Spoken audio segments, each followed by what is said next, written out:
Qui veut comprendre quelque chose à l'art de Monet doit se reporter à son époque.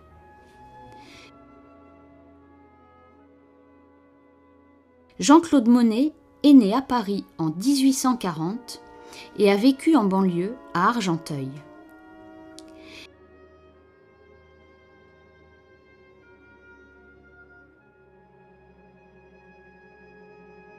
Il disposait d'une barque à rame qu'il avait rénovée dans un atelier. Dans son embarcation, il peignait l'eau sur l'eau. Ainsi, il se trouvait directement dans le sujet même. Le pont sur la Seine dans sa ville n'existe plus comme Monet l'a vu, mais sa métaphore n'a pas changé.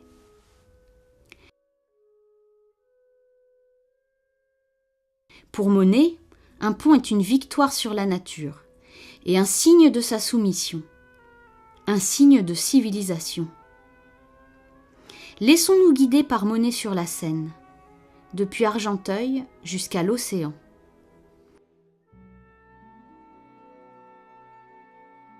Nous verrons que la tension entre l'élément naturel du fleuve et sa soumission est un thème récurrent.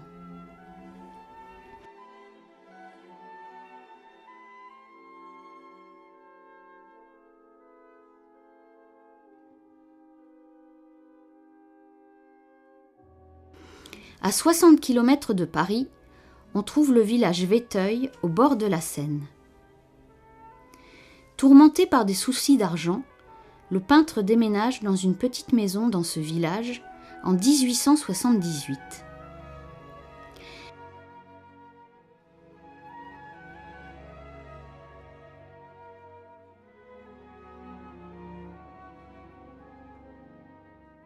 J'ai dressé ma tente au bord de la Seine à Véteuil, dans une ambiance ravissante, écrivait-il.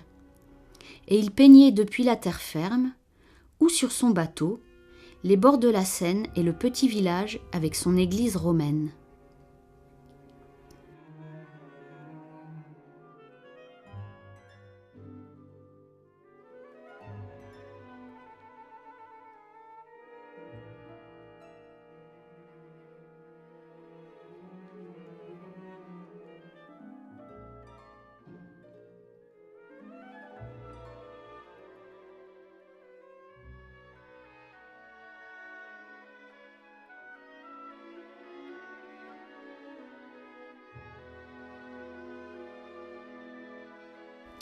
Malgré les problèmes d'argent, ses premières années à Véteuil sont une période heureuse, jusqu'à la mort de sa femme. Il peint beaucoup de fleurs et l'atmosphère d'été.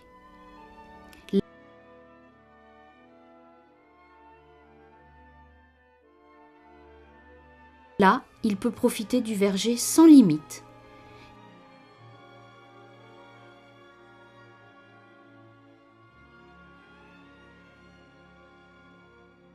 Il peint les coquelicots, les papillons diurnes parmi les fleurs. Il les peint d'une telle manière que chaque connaisseur reconnaît Monet aussitôt par un détail de sa peinture.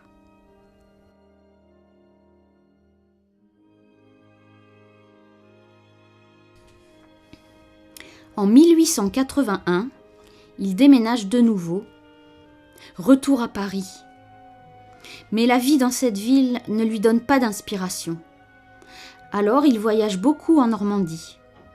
Entre autres, il va fréquemment à Rouen. Ici, nous voyons comment, comme d'autres artistes à cette époque, il peint le même motif selon plusieurs variations. Il conserve à chaque fois le même cadrage, avec des lumières différentes.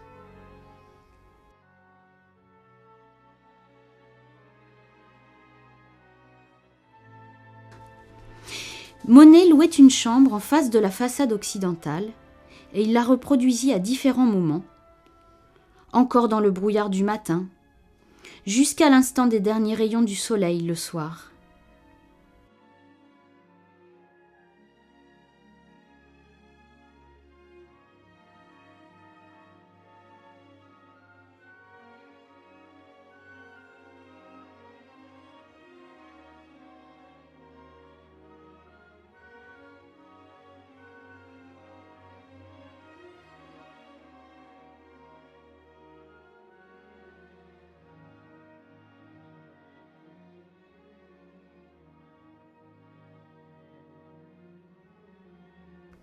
Après 1880, les ventes s'améliorent, lui donnant la possibilité d'une démarche importante. Il achète une maison à Giverny, à 80 km à l'ouest de Paris. Mais oui, de nouveau au bord de la Seine.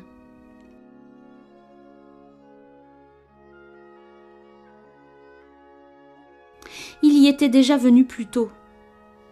Preuve faite par son champ de coquelicots datant de 1885, peint aux alentours de Giverny. On les trouve encore aujourd'hui dans ces environs.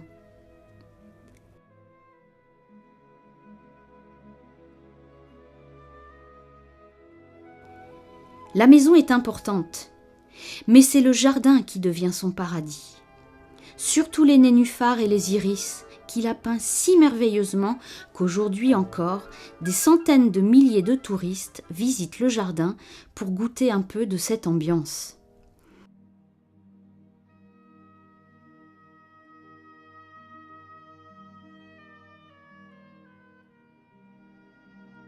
L'élément central, le pont japonais, est peint sous plusieurs éclairages et dégradés de couleurs.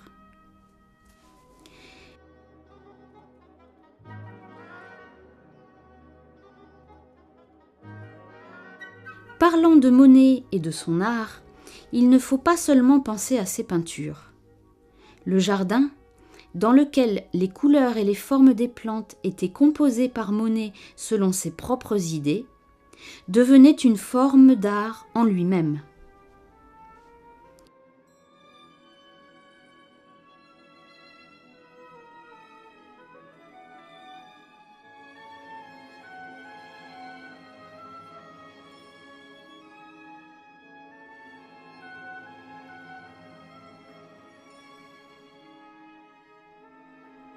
Le critique d'art Alexandre du Figaro a décrit ce jardin d'Éden. Où qu'on regarde, au pied, au-dessus de la tête, à hauteur d'appui, il se trouve des lacs, des guirlandes de fleurs et de haies en fleurs, selon les harmonies en même temps poussant sans culture et plantées, et qui se renouvellent et qui changent chaque saison.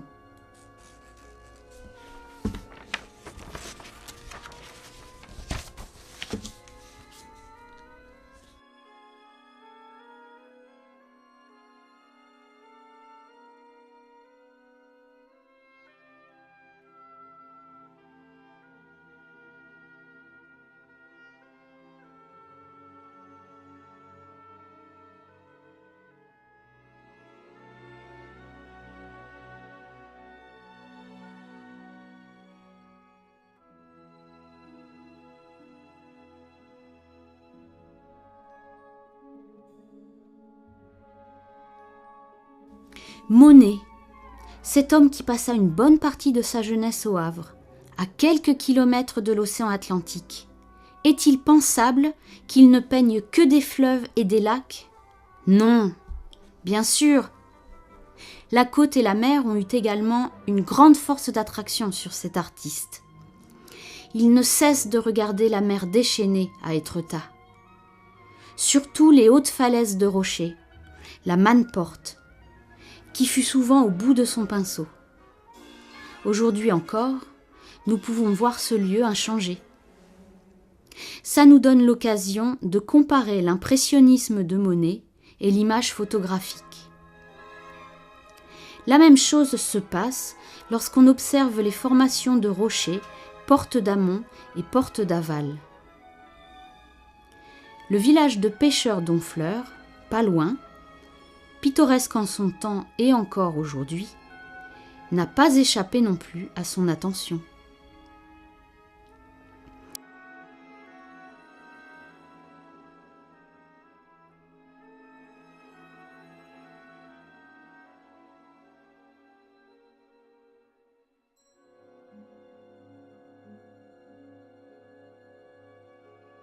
Au soir de sa vie, il a encore eu une commande honorifique du Premier ministre Clémenceau, une série monumentale de nénuphars qu'il a peint au Louvre.